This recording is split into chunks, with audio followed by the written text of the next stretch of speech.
सत्ता और नेतृत्व की चाणक्य नीतियां पार्ट 1। नरेश चाणक्य एक ऐसा नाम जिसने सत्ता, नेतृत्व और राजनीति की परिभाषा ही बदल दी। उनकी नीतियों ने न केवल मगध साम्राज्य को संगठित किया, बल्कि ये भी बताया कि एक सच्चा नेता केवल ताज पहनने से नहीं बनता, बल्कि विवेक, संयम और नीति के पालन से बनता है। चाणक्य ने कहा था, राज्य वही टिकता है जहां नीतियां मजबूत हों और नेता न्यायप्रिय हो। ये वाक्य केवल प्राचीन भारत की राजनीति के लिए नहीं, बल्कि आज के आधुनिक दौर के हर लीडर, हर संगठन प्रमुख, हर नीति निर्माता और हर उस व्यक्ति के लिए है जो किसी समूह का मार्गदर्शन करता है। नेतृत्व कोई पद नहीं, बल्कि एक जिम्मेदारी है, और सत्ता कोई सुख नहीं, एक परीक्षा है। अध्याय 1। सत्ता का वास्तविक अर्थ।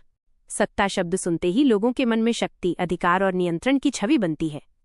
लेकिन चाणक्य के अनुसार सत्ता का वास्तविक अर्थ है कर्तव्य निभाने की योग्यता और सबके हित के लिए निर्णय लेने की क्षमता। उनके अनुसार सत्ता का उद्देश्य किसी को दबाना नहीं, बल्कि सबको सुरक्षित और संगठित रखना है। राजा को वो नहीं करना चाहिए जो उसे अच्छा लगे, बल्कि वो करना चाहिए जो राज्य के लिए उचित हो। यही सोच एक सच्चे नेता की नींव है। सत्ता उस व्यक्ति को दी जानी चाहिए जो अपनी इच्छाओं पर नहीं, बल्कि अपने कर्तव्यों पर नियंत्रण रखता हो। चाणक्य कहते हैं, सत्ता की सबसे बड़ी परीक्षा तब होती है जब व्यक्ति उसे अपनी इच्छाओं की पूर्ति के लिए नहीं, बल्कि दूसरों की भलाई के लिए इस्तेमाल करे। अध्याय 2। नेतृत्व का सार। नेतृत्व सिर्फ आदेश देने की कला नहीं है। ये वो गुण है जिसमें व्यक्ति दूसरों को प्रेरित करता है, दिशा देता है और उनके अंदर छिपी संभावनाओं को जगाता है। चाणक्य ने कहा था, नेता वही है जो स्वयं अनुशासन में रहे और दूसरों को भी अनुशासन सिखाए। उनके अनुसार नेतृत्व का आधार 3 स्तंभों पर टिका है। 1. धैर्य, पेशेंस, जल्दबाजी नेतृत्व की शत्रु है। 2. दृष्टि, विजन, बिना दीर्घ दृष्टि वाला नेता कभी स्थायी सफलता नहीं पा सकता। 3. नैतिकता, इंटेग्रिटी, झूठ, छल या स्वार्थ से प्राप्त सत्ता क्षणिक होती है। एक सच्चा नेता लोगों के मन में भय से नहीं, बल्कि विश्वास से राज करता है। अध्याय 3। सत्ता और नीति का संतुलन। सत्ता का चरम बिंदु वो है जब नीति और शक्ति एक साथ चले। चाणक्य ने अर्थशास्त्र में बार बार ये कहा कि नीति से रहित सत्ता विनाश लाती है। अगर राजा नीति भूल जाए तो प्रजा में अराजकता फैलती है, और यदि नीति में शक्ति न हो तो अन्य शक्तिशाली लोग सत्ता छीन लेते हैं। इसलिए उन्होंने सत्ता को 3 दिशाओं में बांटा। 1. नीतिगत सत्ता, जो धर्म और नीति पर आधारित हो। 2. प्रशासनिक सत्ता, जो न्यायपूर्ण शासन दे। 3. व्यक्तिगत संयम की सत्ता, जो नेता के आत्मनियंत्रण से उत्पन्न हो। उन्होंने स्पष्ट कहा था, जो स्वयं पर शासन नहीं कर सकता वो दूसरों पर शासन करने योग्य नहीं। अध्याय 4। नेतृत्व और नीति निर्माण की कला। चाणक्य के लिए नीति निर्माण केवल शासन का कार्य नहीं था, यह एक कला थी। उनके अनुसार एक नेता को अपने हर निर्णय में 4 बातों का ध्यान रखना चाहिए। 1. प्रजा का हित, हर निर्णय का परिणाम जनकल्याण होना चाहिए। 2. दीर्घकालिक प्रभाव, आज का लाभ कल का संकट न बने। 3. न्याय और समानता, भेदभाव रहित नीति ही स्थायी शासन बनाती है। 4. समय की समझ, हर नीति सही समय पर ही प्रभावशाली होती है। उनका मानना था कि यदि राजा या नेता समय का मर्म समझ ले तो वो असंभव को भी संभव बना सकता है। जो राजा समय की चाल को जानता है वही सत्ता का सच्चा खिलाड़ी है। अध्याय 5। सत्ता का उद्देश्य, भय नहीं, विश्वास। सत्ता का मूल उद्देश्य लोगों में भय उत्पन्न करना नहीं, बल्कि उन्हें सुरक्षा का विश्वास देना है। चाणक्य कहते हैं, जहां प्रजा राजा से भयभीत हो वहां राज का पतन निश्चित है, और जहां राजा प्रजा से भयभीत हो वहां अराजकता जन्म लेती है। सच्चा नेतृत्व संतुलन बनाता है, जहां अनुशासन भी हो और विश्वास भी। एक ऐसा माहौल जहां लोग राजा से डरे नहीं, बल्कि उसका अनुसरण करें। अध्याय 6। शक्ति और नैतिकता का मेल। चाणक्य ने शक्ति को गलत नहीं माना, लेकिन उन्होंने कहा कि शक्ति का उपयोग तभी पवित्र है जब वो नीति के अधीन हो। शक्ति नीति की दासी होनी चाहिए, स्वामिनी नहीं। उनका कहना था, राजा को अपनी शक्ति का प्रदर्शन तभी करना चाहिए जब उसका उपयोग आवश्यक हो। अत्यधिक शक्ति का अहंकार किसी भी नेतृत्व को नष्ट कर देता है। उन्होंने उदाहरण देते हुए कहा था, अग्नि उपयोगी है जब तक वो नियंत्रित है, लेकिन यदि वो नियंत्रण से बाहर हो जाए तो सब कुछ भस्म कर देती है। अध्याय 7। नेतृत्व का मनोविज्ञान। चाणक्य केवल नीतिकार नहीं, बल्कि एक गहरे मनोवैज्ञानिक भी थे। वे समझते थे कि एक नेता का सबसे बड़ा हथियार उसका मन है। यदि नेता का मन स्थिर, शांत और संयमित है तो वो हर परिस्थिति में सही निर्णय ले सकता है। उन्होंने कहा, नेता को अपनी भावनाओं पर उतना ही नियंत्रण रखना चाहिए जितना एक योद्धा अपने शस्त्र पर रखता है। इसका अर्थ ये है कि क्रोध, भय, लालच या अहंकार ये सभी सत्ता के शत्रु हैं। इनसे मुक्त व्यक्ति ही स्थायी शासन कर सकता है। अध्याय 8। जनता से जुड़ाव, नेतृत्व का हृदय। चाणक्य कहते हैं कि एक राजा को अपनी प्रजा की नब्ज समझनी चाहिए। जो प्रजा से दूर रहता है वो धीरे धीरे अंधा हो जाता है। राजा को अपने राज्य की गलियों की आवाज सुननी चाहिए, तभी वो न्यायपूर्ण निर्णय ले सकता है। एक नेता को अपने लोगों से केवल बात नहीं करनी चाहिए, बल्कि उन्हें महसूस करना चाहिए। उनकी जरूरतें, उनकी पीड़ा और उनके सपनों को समझना ही सच्चा नेतृत्व है। पार्ट 2। पिछले भाग में हमने जाना सत्ता बनाए रखने की कला, शत्रु नीति, सलाहकार चयन, गुप्तचर व्यवस्था और नेतृत्व की परीक्षा। अध्याय 9। सत्ता बनाए रखने की कला। चाणक्य ने कहा था, सत्ता प्राप्त करना कठिन है, परंतु उसे टिकाए रखना और भी कठिन। सत्ता को बनाए रखने के लिए केवल शक्ति नहीं, बल्कि बुद्धि, विवेक और संतुलन चाहिए। राज्य या संस्था तब तक टिकती है जब तक उसका नेतृत्व स्थिर और रणनीतिक हो। नेता को 3 बातों का हमेशा ध्यान रखना चाहिए। 1. स्थिरता, स्टेबिलिटी। बार बार निर्णय बदलने वाला राजा लोगों का विश्वास खो देता है। 2. सुरक्षा, सिक्योरिटी। बाहरी और आंतरिक दोनों खतरों पर निगरानी जरूरी है। 3. संतुलन, बैलेंस। सत्ता में शक्ति और करुणा का संतुलन ही स्थायित्व लाता है। चाणक्य कहते हैं, राज्य का पतन तब शुरू होता है जब राजा अपने चापलूसों की बातों पर ज्यादा भरोसा करने लगता है। इसलिए सच्चे नेता को चाहिए कि वो सत्य बोलने वाले और आलोचना करने वाले व्यक्तियों को अपने पास रखे, क्योंकि वही उसे सही दिशा में रख सकते हैं। अध्याय 10। शत्रु नीति, दुश्मन को हराने की बुद्धि। चाणक्य के अनुसार शत्रु से प्रत्यक्ष युद्ध से अधिक महत्वपूर्ण है उसे भीतर से कमजोर करना। उनकी शत्रु नीति आज भी रणनीति का सर्वोत्तम उदाहरण है। वे कहते हैं, शत्रु को जानो, उससे पहले अपने को जानो, क्योंकि जो स्वयं को नहीं समझता वो युद्ध में जीत नहीं सकता। शत्रु से निपटने के लिए उन्होंने 4 नीतियों का उल्लेख किया। 1. साम, नेगोशिएशन। पहले शांति और समझौते का प्रयास करो। 2. दाम, इंसेंटिव। यदि आवश्यक हो तो उसे लाभ देकर अपने पक्ष में करो। 3. दंड, पनिशमेंट। जब वो सीमा पार करे तो उचित दंड दो। 4. भेद, डिवीजन। यदि शत्रु शक्तिशाली है तो उसे भीतर से विभाजित करो। उन्होंने ये भी कहा कि कभी भी शत्रु को कमजोर मत समझो। छोटी सी चिंगारी भी अगर समय पर बुझाई न जाए तो जंगल जला सकती है। इस नीति के पीछे उनका गहरा मनोविज्ञान था। शत्रु को हराने से अधिक महत्वपूर्ण है उसे समझना और उसकी चालों से एक कदम आगे रहना। अध्याय 11। सलाहकार चयन की नीति। चाणक्य का मानना था कि एक राजा उतना ही बुद्धिमान होता है जितना उसके सलाहकार। एक मूर्ख मंत्री हजारों शत्रुओं से अधिक विनाशकारी होता है। राजा या नेता को ऐसे सलाहकार रखने चाहिए जो सत्य बोलने में न डरे, तर्क और नीति में निपुण हो और राज्य के हित को निजी स्वार्थ से ऊपर रखें। उन्होंने कहा था कि राजा को अपने आसपास 3 प्रकार के लोगों की आवश्यकता होती है। 1. बुद्धिमान सलाहकार, वाइज एडवाइजर्स, जो निर्णयों में मार्गदर्शन दे। 2. अनुभवी योद्धा, एक्सपीरियंस्ड एग्जीक्यूटर्स, जो नीतियों को कार्यान्वित करें। 3. ईमानदार दूत, ऑनेस्ट मैसेंजर्स, जो संदेश को सही रूप में पहुंचाएं। और सबसे महत्वपूर्ण, राजा को अपने सलाहकारों को एक दूसरे की निगरानी में रखना चाहिए ताकि कोई भी स्वार्थी न बने। इससे राजा को न केवल सच्ची जानकारी मिलती है, बल्कि भ्रष्टाचार और षड्यंत्र से भी सुरक्षा रहती है। अध्याय 12। गुप्तचर व्यवस्था, सत्ता की आंखें और कान। चाणक्य कहते हैं, राज्य के गुप्तचर उसकी आंखें और कान होते हैं। बिना इनके राजा अंधा और बहरा होता है। गुप्तचर प्रणाली केवल दुश्मनों पर नजर रखने के लिए नहीं होती, बल्कि ये सुनिश्चित करती है कि राज्य के भीतर सब कुछ ठीक चल रहा है या नहीं। उनके अनुसार एक अच्छे गुप्तचर की विशेषताएं ये हैं। 1. वो अपने वास्तविक रूप को छिपाने में निपुण हो। 2. वो सत्य को तोड़ मरोड़ कर नहीं बल्कि सटीक रूप में प्रस्तुत करे। 3. उसकी निष्ठा केवल राजा के प्रति हो, किसी व्यक्ति या धन के प्रति नहीं।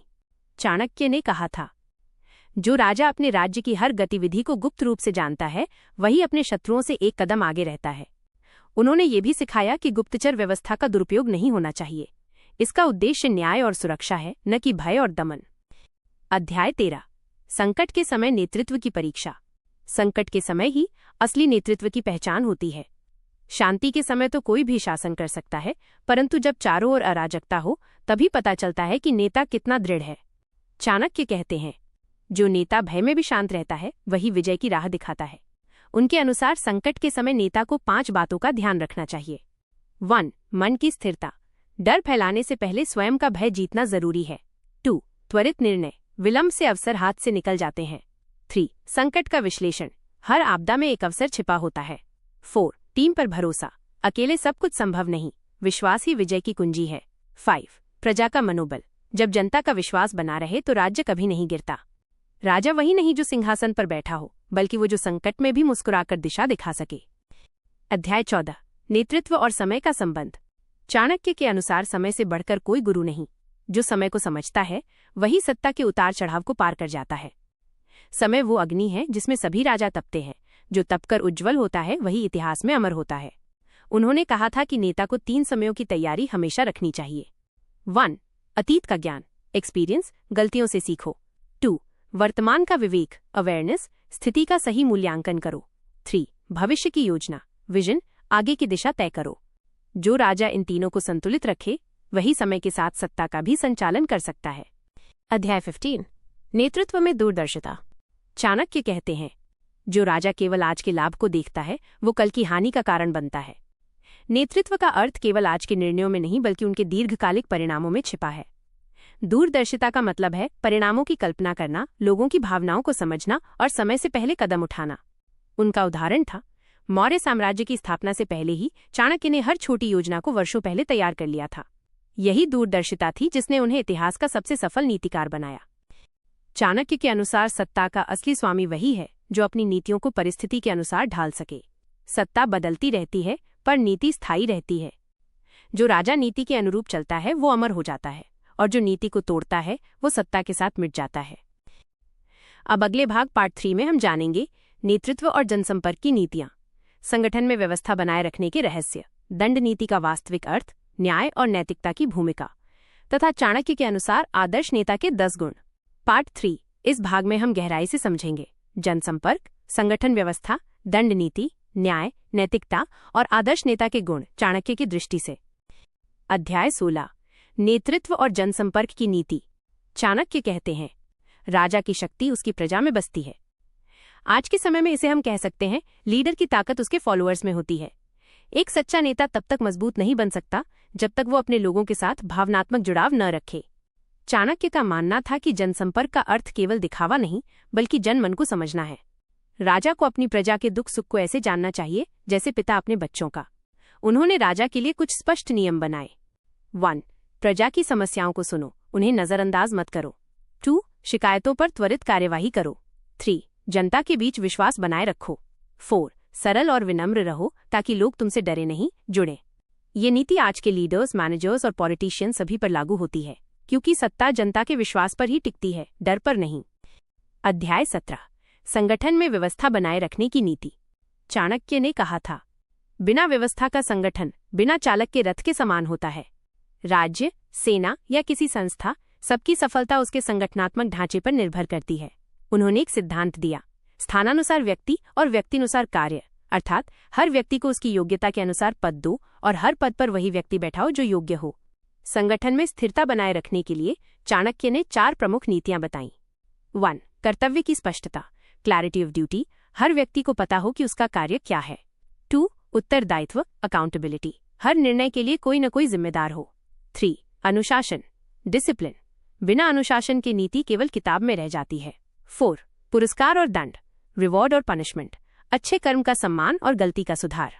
जहां व्यवस्था मजबूत होती है वहां राजा को बार बार आदेश नहीं देने पड़ते।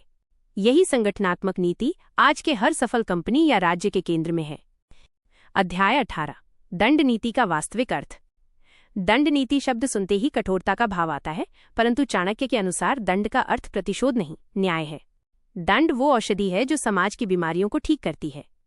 उन्होंने कहा कि यदि राजा दंड न दे तो अधर्म बढ़ेगा और यदि अधिक दंड दे तो भय और असंतोष फैलेगा। इसलिए उन्होंने मध्यम मार्ग की नीति अपनाने को कहा। चाणक्य ने 4 प्रकार के दंड बताए। 1. वाणी दंड, वर्बल करेक्शन, पहले समझाओ, सुधारने का अवसर दो। 2. अर्थदंड, फाइनेंशियल पेनल्टी, यदि गलती गंभीर हो तो आर्थिक दंड दो। 3. शारीरिक दंड, फिजिकल पेनल्टी, केवल चरम स्थिति में जब अन्य उपाय न काम करें। 4. सम्मानहरण, सोशल पेनल्टी, जब कोई व्यक्ति समाज के नियमों को तोड़े। राजा को दंड देते समय ये नहीं सोचना चाहिए कि कौन है, बल्कि ये देखना चाहिए कि क्या किया है। इस नीति ने सत्ता को केवल कठोर नहीं बल्कि न्यायपूर्ण बनाया। अध्याय 19 न्याय और नैतिकता की भूमिका। चाणक्य का मानना था कि न्याय और नैतिकता किसी भी राज्य की आत्मा है। राजा यदि अन्यायी हो जाए तो उसका राज्य स्वयं अपने भार से ढह जाता है। न्याय का अर्थ केवल अपराधी को सजा देना नहीं बल्कि निर्दोष को सुरक्षा देना भी है। उन्होंने राजा से कहा, प्रजा को ये विश्वास होना चाहिए कि यदि वे सत्य पर हैं तो कोई भी उन्हें नुकसान नहीं पहुंचा सकता। न्याय और नैतिकता के बीच संतुलन ही सच्चे नेतृत्व की पहचान है, क्योंकि केवल कानून से नहीं बल्कि नैतिकता से शासन स्थायी बनता है। उन्होंने ये भी कहा, जो राजा स्वयं अधर्मी है उसके दरबार में धर्म टिक नहीं सकता। इसलिए राजा को सबसे पहले स्वयं धर्मनिष्ठ और नैतिक होना चाहिए, क्योंकि नेता की छवि ही जनता के आचरण को प्रभावित करती है। अध्याय 20 आदर्श नेता के 10 गुण। चाणक्य ने एक आदर्श नेता के 10 गुण बताए जो आज भी हर नेतृत्व में लागू होते हैं। 1. सत्यनिष्ठा इंटेग्रिटी, झूठ पर टिका नेतृत्व देर तक नहीं टिकता। 2. अनुशासन डिसिप्लिन, स्वयं अनुशासित नेता ही दूसरों को अनुशासित कर सकता है। 3. विवेक विजडम, निर्णयों में तर्क और अनुभव का संतुलन। 4. विनम्रता ह्यूमिलिटी, अहंकार से सत्ता नहीं पतन जन्म लेता है। 5. धैर्य पेशेंस, संकट के समय जल्दबाजी नहीं संयम दिखाना। 6. दूरदर्शिता विजन, भविष्य को समझने की क्षमता। 7. करुणा कंपैशन, नेतृत्व केवल आदेश देना नहीं भावनाएं समझना भी है। 8. न्यायप्रियता फेयरनेस, सबके साथ समान व्यवहार। 9. साहस करेज, कठिन निर्णय लेने का साहस। 10. आत्मनियंत्रण सेल्फ कंट्रोल, सत्ता का सबसे बड़ा गुण स्वयं पर विजय। जो नेता स्वयं पर शासन करता है वही दूसरों पर शासन करने योग्य होता है। अध्याय 21 सत्ता में नैतिक संतुलन बनाए रखना। सत्ता अक्सर व्यक्ति के अंदर अहंकार का बीज बो देती है, पर चाणक्य ने चेताया, राजा को ये याद रखना चाहिए कि उसकी शक्ति जनता की कृपा से है, ईश्वर की देन से नहीं। उन्होंने सलाह दी कि नेता को नियमित रूप से आत्ममंथन करना चाहिए। क्या मैं अपने पद का उपयोग लोकहित में कर रहा हूं या व्यक्तिगत सुख के लिए? क्योंकि जब सत्ता स्वार्थी बन जाती है तो जनता से दूरी और फिर पतन निश्चित है। सत्ता का सही उपयोग वही है जो स्वयं को भूलकर समाज की सेवा करे। अध्याय 22 नेतृत्व में संवाद की भूमिका। चाणक्य कहते हैं, संवाद वो सेतु है जो राजा और प्रजा को जोड़ता है। यदि संवाद टूट जाए तो गलतफहमी और असंतोष जन्म लेता है। इसलिए नेता को अपने लोगों से नियमित बातचीत करनी चाहिए, उनकी शिकायतें सुझाव और भावनाएं समझनी चाहिए। वे कहते हैं, जो नेता बोलता नहीं वो सुन भी नहीं सकता, और जो सुनता नहीं वो समझ भी नहीं सकता। सफल नेतृत्व का राज केवल आदेश देने में नहीं बल्कि दूसरों की बात सुनने में है। समापन पार्ट 3 का अंत। चाणक्य ने सत्ता को एक साधना बताया जहां अनुशासन न्याय नैतिकता और संवाद का संतुलन ही नेता को अमर बनाता है। जो राजा धर्म नीति और प्रजा के प्रेम से शासन करता है उसकी सत्ता पत्थर पर नहीं हृदय पर अंकित होती है। पार्ट 4 अध्याय 10 सत्ता की निरंतरता स्थायित्व और उत्तराधिकार की नीति। चाणक्य कहते हैं, सत्ता प्राप्त करना जितना कठिन है उसे बनाए रखना उससे कहीं अधिक कठिन है। इस एक वाक्य में सत्ता की स्थिरता का सार छिपा है। जब कोई शासक सत्ता में आता है तो शुरुआत में जनता उसकी प्रशंसा करती है, पर समय बीतते ही उसकी आलोचना शुरू हो जाती है। चाणक्य स्पष्ट करते हैं कि सत्ता की स्थिरता के लिए 3 मुख्य आधार होते हैं। 1. जन समर्थन, 2. योग्य उत्तराधिकारी, 3. न्यायपूर्ण शासन।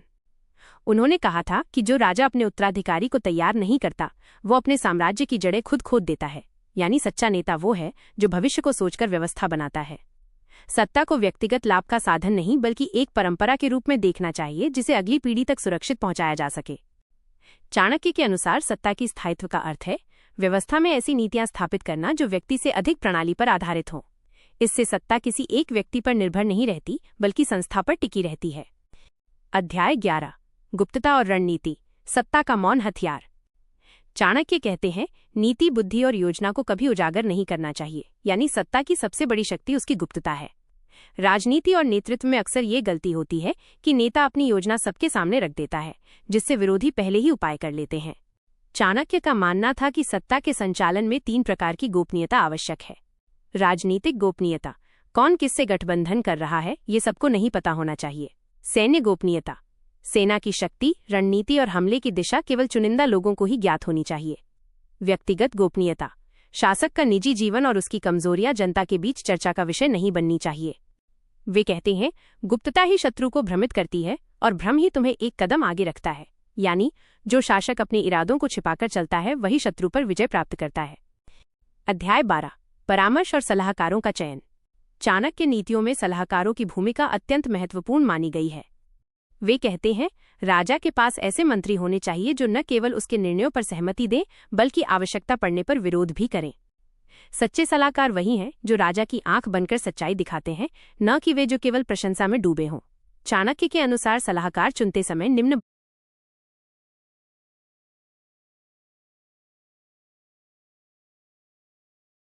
बातों का ध्यान रखना चाहिए। 1. ईमानदार बुद्धिजीवी जो तर्क और अनुभव से निर्णय ले। 2. वफादार पर स्वतंत्र विचारक जो सत्य कहने से न डरे। 3. राज्य के कल्याण के प्रति समर्पित जिसका स्वार्थ राज्य से जुड़ा हो, न कि व्यक्तिगत लाभ से। चाणक्य के अनुसार राजा की बुद्धि उसके सलाहकारों की संख्या से नहीं बल्कि उनकी गुणवत्ता से मापी जाती है। वे ये भी कहते हैं कि सलाह केवल उन लोगों से लो जिनका जीवन अनुशासित और निष्ठावान हो, क्योंकि अनैतिक व्यक्ति की बुद्धि भी गंदगी से भरी होती है। अध्याय 13 सत्ता और जनसंपर्क की कला। सत्ता केवल निर्णयों से नहीं चलती, वो जनता की भावनाओं से भी जुड़ी होती है। चाणक्य कहते हैं, राजा वही है जो प्रजा के मन को जीत ले। वे ये नहीं कहते कि केवल लोकप्रियता ही सत्ता का आधार हो, बल्कि जनता में विश्वास सबसे बड़ा पूंजी है। उनके अनुसार शासक को चाहिए कि वो समय समय पर जनता के बीच जाकर उनकी समस्याएं सुने, ताकि शासन और समाज के बीच दूरी न बढ़े। चाणक्य ये भी चेतावनी देते हैं कि यदि राजा अपने आसपास केवल खुशामद करने वालों को रखेगा तो प्रजा का दुख कभी उस तक नहीं पहुंचेगा। यानी सत्ता के चारों ओर ऐसी दीवार नहीं खड़ी करनी चाहिए जिससे सच्चाई बाहर ही रह जाए। नेतृत्व की सबसे बड़ी ताकत है जनता का भरोसा। जो नेता जनता से कट जाता है, वो चाहे कितना भी ताकतवर क्यों न हो, उसकी सत्ता लंबे समय तक नहीं टिकती। अध्याय 14 सत्ता में भावनात्मक नियंत्रण। चाणक्य का एक प्रसिद्ध सूत्र है, जो अपने क्रोध, लोभ और मोह पर नियंत्रण नहीं रखता, वो सत्ता के योग्य नहीं है। नेतृत्व में भावनात्मक नियंत्रण सबसे कठिन कार्य है। कई बार निर्णय भावनाओं में बहकर लिए जाते हैं, जिनका परिणाम विनाशकारी होता है। चाणक्य कहते हैं, राजा को अपने मन को उतना ही नियंत्रित करना चाहिए जितना योद्धा अपने शस्त्र को।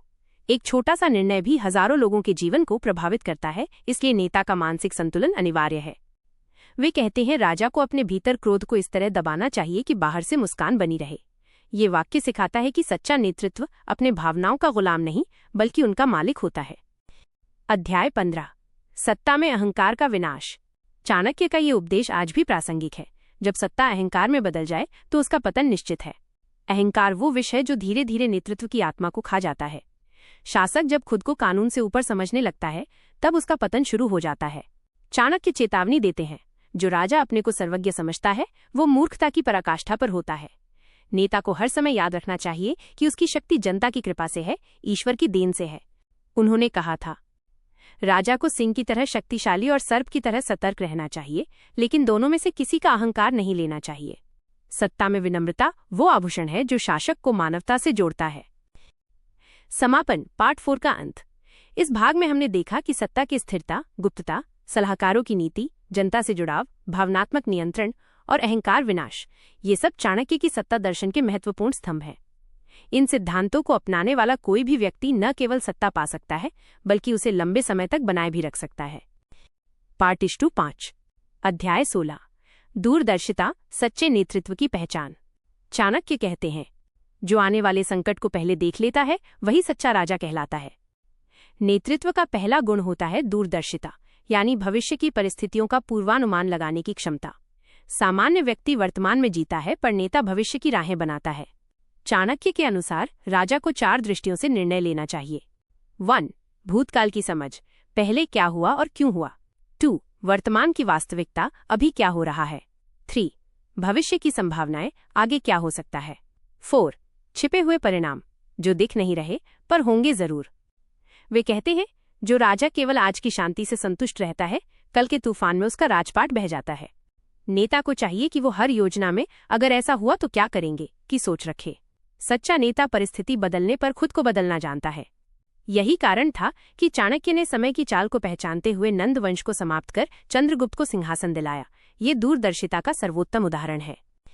अध्याय 17 संकट प्रबंधन, सत्ता की सबसे कठिन परीक्षा।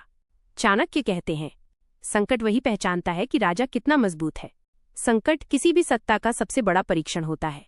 जब सब कुछ सही चल रहा हो, तब नेतृत्व आसान होता है, पर जब समय प्रतिकूल हो, जब जनता डरी हो, जब शत्रु शक्तिशाली हो, तब सच्चा नेतृत्व सामने आता है। चाणक्य सिखाते हैं कि संकट के समय राजा को 3 बातें याद रखनी चाहिए। 1. धैर्य खोना सबसे बड़ी हार है। 2. समस्या को टालना नहीं, उसका सामना करना नेतृत्व है। 3. संकट में छोटे निर्णय भी निर्णायक साबित हो सकते हैं। वे कहते हैं, संकट में वही टिकता है जो अपने मन को स्थिर रखता है। नेता को चाहिए कि वो आपातकालीन स्थिति में भी शांत रहकर सोच सके। सत्ता के निर्णय केवल बल या भावना से नहीं, बल्कि विवेक और समय की समझ से लिए जाने चाहिए। चाणक्य ने चंद्रगुप्त को यही सिखाया था कि युद्ध जीतना तभी संभव है जब पहले अपने मन को जीत लिया जाए। अध्याय 18 सत्ता और न्याय, नीतिगत निष्पक्षता का महत्व। चाणक्य नीति में कहा गया है, राज्य बिना न्याय के टिक नहीं सकता, जैसे पेड़ बिना जड़ के खड़ा नहीं रह सकता। नेता के लिए न्याय सबसे बड़ा धर्म है। चाणक्य सिखाते हैं कि राजा का निर्णय हमेशा व्यक्तिगत भावना से ऊपर और सार्वजनिक हित पर आधारित होना चाहिए। वे कहते हैं, जब राजा अपने रिश्तेदारों और प्रजा में भेद करता है तब राज्य का विनाश शुरू हो जाता है। चाणक्य ने न्याय के 4 सिद्धांत बताए। 1. समान व्यवहार, सभी नागरिक कानून के सामने समान हों। 2. पारदर्शिता, न्याय खुलकर किया जाए ताकि जनता को भरोसा हो। 3. दंड और करुणा का संतुलन, न कठोरता अत्यधिक हो न दया अनुचित। 4. राजा का आत्मनियंत्रण, यदि राजा स्वयं अन्यायी है तो कानून निरर्थक है। उनका मानना था कि अत्यधिक दंड अत्याचार है और अत्यधिक दया दुर्बलता, यानी न्याय का अर्थ है संतुलन, और यही सच्चे नेतृत्व की पहचान है। अध्याय 19 सत्ता में नैतिक मूल्यों की भूमिका। चाणक्य कहते हैं, नैतिकता ही वो दीपक है जो अंधकार में मार्ग दिखाता है। सत्ता की सबसे बड़ी चुनौती ये है कि वो इंसान को भ्रष्ट न बना दे। जब कोई व्यक्ति शक्ति प्राप्त करता है तो उसमें अहंकार और लोभ का प्रवेश हो सकता है, लेकिन चाणक्य कहते हैं, सत्ता तभी शुभ है जब वो धर्म के मार्ग पर हो। उन्होंने राजाओं को चेतावनी दी थी कि जो राजा अपने निजी लाभ के लिए धर्म का उल्लंघन करता है वो दीर्घकाल में स्वयं अपने राज्य का शत्रु बन जाता है। सत्ता का उद्देश्य केवल शासन करना नहीं, बल्कि समाज में न्याय और संतुलन बनाए रखना है। इसलिए नेतृत्व में नैतिकता की नींव जितनी मजबूत होगी उतनी ही सत्ता स्थायी होगी। चाणक्य के अनुसार नैतिकता के बिना शक्ति राक्षसी होती है और शक्ति के बिना नैतिकता निर्बल। नेता को इन दोनों के बीच सामंजस्य बनाना चाहिए। अध्याय 20 निर्णय लेने की चाणक्य नीति। चाणक्य कहते हैं, राजा का हर निर्णय समय, परिस्थिति और उद्देश्य पर आधारित होना चाहिए। निर्णय लेना नेतृत्व की आत्मा है। जो नेता समय पर निर्णय नहीं ले पाता वो अवसर खो देता है, और जो बिना विचार के निर्णय लेता है वो विनाश आमंत्रित करता है। चाणक्य निर्णय प्रक्रिया को 4 चरणों में बांटते हैं। 1. संग्रह, इन्फॉर्मेशन, पूरी जानकारी इकट्ठा करना। 2. विचार, एनालिसिस, सभी पक्षों का मूल्यांकन। 3. परामर्श, कंसल्टेशन, योग्य व्यक्तियों से राय लेना। 4. निष्कर्ष, एग्जीक्यूशन, दृढ़ता से निर्णय लागू करना। वे कहते हैं, जो व्यक्ति बिना पूरी जानकारी के निर्णय लेता है वह अंधे के समान है जो अंधकार में दिशा खोजता है। इसलिए सच्चा नेतृत्व न तो जल्दबाजी करता है और न ही निर्णय से भागता है। वो परिस्थिति को समझकर उचित समय पर उचित कदम उठाता है। अध्याय 21 सत्ता और नेतृत्व में विनम्रता का महत्व। चाणक्य के अनुसार विनम्रता नेता की सबसे बड़ी शक्ति है। सत्ता में बैठे व्यक्ति को ये याद रखना चाहिए कि वो जनता का सेवक है, स्वामी नहीं। जो नेता अपनी शक्ति का उपयोग दूसरों को नीचा दिखाने के लिए करता है वो अंततः स्वयं नीचे गिरता है।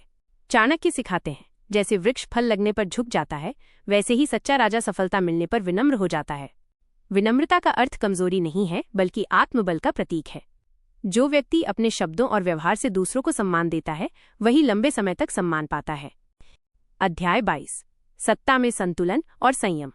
चाणक्य कहते हैं, अत्यधिक सुख या अत्यधिक दुख दोनों ही निर्णय को बिगाड़ देते हैं। नेता को हर परिस्थिति में संयमित रहना चाहिए। सत्ता का मतलब केवल शासन नहीं है बल्कि ये संतुलन की कला है। संतुलन न्याय और करुणा के बीच, शक्ति और नैतिकता के बीच, जनता और प्रशासन के बीच। चाणक्य ने कहा था, जो राजा अपने मन, वचन और कर्म में संतुलन रखता है वही राज्य को दीर्घायु बना सकता है। सत्ता में संयम ही वो शक्ति है जो उसे अहंकार और पागलपन से बचाती है। समापन, पार्ट 5 का अंत। इस भाग में हमने सीखा कैसे दूरदर्शिता, संकट प्रबंधन, न्याय, नैतिकता, निर्णय शक्ति, विनम्रता और संतुलन। चाणक्य की नीतियों में सत्ता के 7 स्तंभ हैं। जो नेता इन सिद्धांतों को अपनाता है वो न केवल सत्ता में सफल होता है बल्कि समाज के लिए प्रेरणा बन जाता है। पार्ट 6 अंतिम भाग। अध्याय 23 नेतृत्व की विरासत, सत्ता से आगे का सोच। चाणक्य कहते हैं, सच्चा नेता वो नहीं जो केवल अपने जीवन में शासन करे बल्कि वो है जिसकी नीतियां उसके बाद भी जीवित रहें।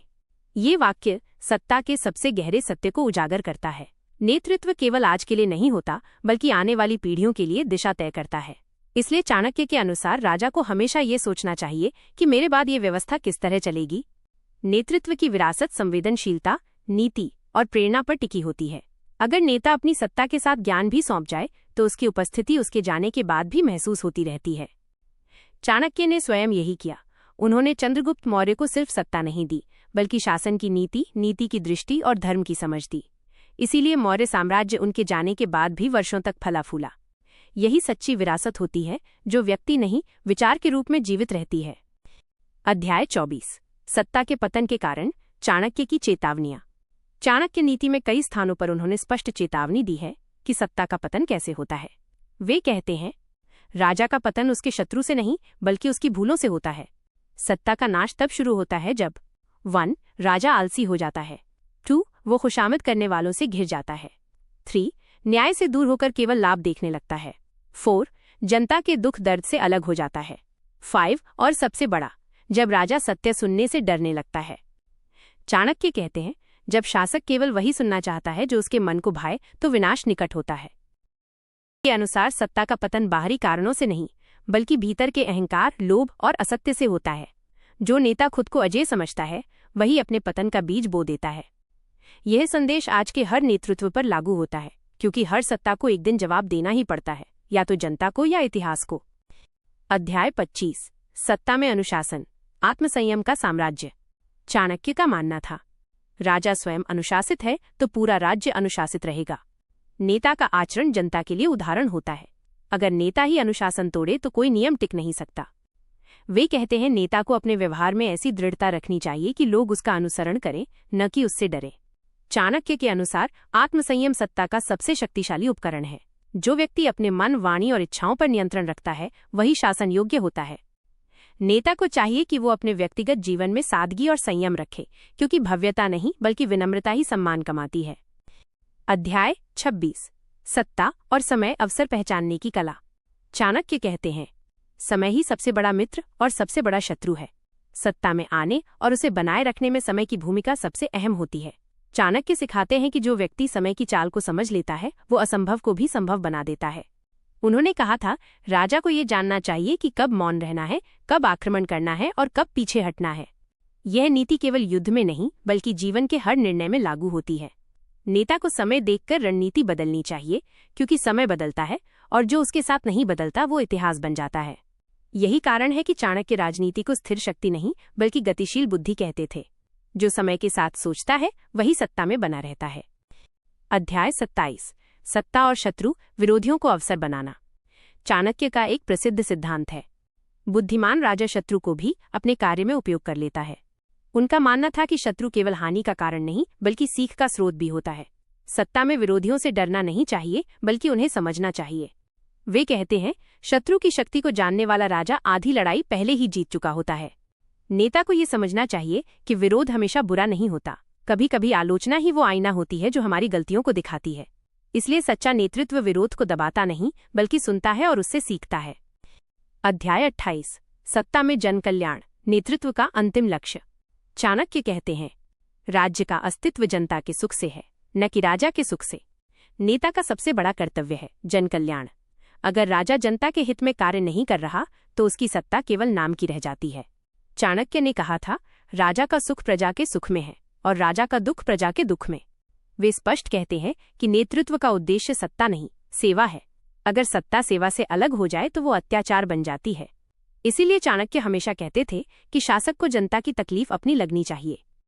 ये विचार आज के हर लोकतांत्रिक नेता के लिए प्रेरणा है कि जनता ही सत्ता का आधार है और उसकी सेवा ही असली नेतृत्व। अध्याय 29। आधुनिक युग में चाणक्य नीतियों की प्रासंगिकता। भले ही चाणक्य की नीतियां हजारों साल पहले लिखी गईं, लेकिन उनकी बातों की गूंज आज के हर राजनीतिक और प्रबंधन संस्थान में सुनाई देती है। आधुनिक नेतृत्व में उनकी नीतियों के मुख्य बिंदु हैं। 1. रणनीति और योजना की शक्ति, बिना तैयारी के कोई युद्ध या व्यवसाय नहीं जीता जा सकता। 2. गुप्तता और विवेक का प्रयोग, हर जानकारी सबके सामने नहीं रखी जानी चाहिए। 3. जनता या टीम का भरोसा बनाए रखना, यही स्थायी सफलता का आधार है। 4. नैतिकता और अनुशासन, यही नेतृत्व की असली पहचान है। 5. समय की पहचान और अनुकूलता, जो समय के साथ बदलता है वही टिका रहता है। चाणक्य का ज्ञान केवल राजनीति तक सीमित नहीं बल्कि वो हर उस व्यक्ति के लिए मार्गदर्शक है जो जीवन में नेतृत्व की भूमिका निभा रहा है, चाहे वो परिवार में हो, संगठन में हो या समाज में। अध्याय 30। सत्ता से संन्यास, असली विजेता कौन। चाणक्य ने अपने जीवन के अंत में सत्ता से स्वयं दूर होकर यह सिखाया कि नेता का सबसे बड़ा धर्म है कि जब वो अपना कार्य पूरा कर ले तब विनम्रता से पीछे हट जाए। उन्होंने चंद्रगुप्त को शासन सौंपने के बाद सत्ता त्याग दी और तक्षशिला लौट गए। क्योंकि वे जानते थे कि सत्ता का मोह भी बंधन है। उनका मानना था, जिसने अपने मन और इच्छाओं पर विजय पाली वही सच्चा विजेता है। इसलिए सत्ता का चरम बिंदु ये नहीं है कि आप शासन कर रहे हैं, बल्कि ये है कि आपने सत्ता को अपने भीतर से पार कर लिया है। यही चाणक्य की नीति का अंतिम सत्य है। सत्ता साधन है, लक्ष्य नहीं। जब तक नेता इसे समझता है तब तक वो शक्तिशाली रहता है। जैसे ही वो भूलता है, सत्ता उससे छिन जाती है। समापन। अंतिम आउटरो स्क्रिप्ट। मित्रों, चाणक्य की सत्ता और नेतृत्व पर कही गई नीतियां न केवल राजाओं के लिए बल्कि आज के हर इंसान के लिए प्रासंगिक हैं। उन्होंने सिखाया कि सच्चा नेतृत्व शक्ति या पद में नहीं बल्कि बुद्धि, नैतिकता और सेवा में होता है। अगर कोई नेता न्यायप्रिय, दूरदर्शी, विनम्र और जनसेवी है तो उसका नाम इतिहास में अमर रहता है, जैसे आज भी हम चाणक्य को याद करते हैं। इसलिए जब भी आप किसी नेतृत्व की भूमिका निभाएं तो याद रखिए, सत्ता केवल नियंत्रण का साधन नहीं बल्कि जिम्मेदारी का प्रतीक है, और जो इस जिम्मेदारी को समझ लेता है वही सच्चा नेता बनता है। धन्यवाद।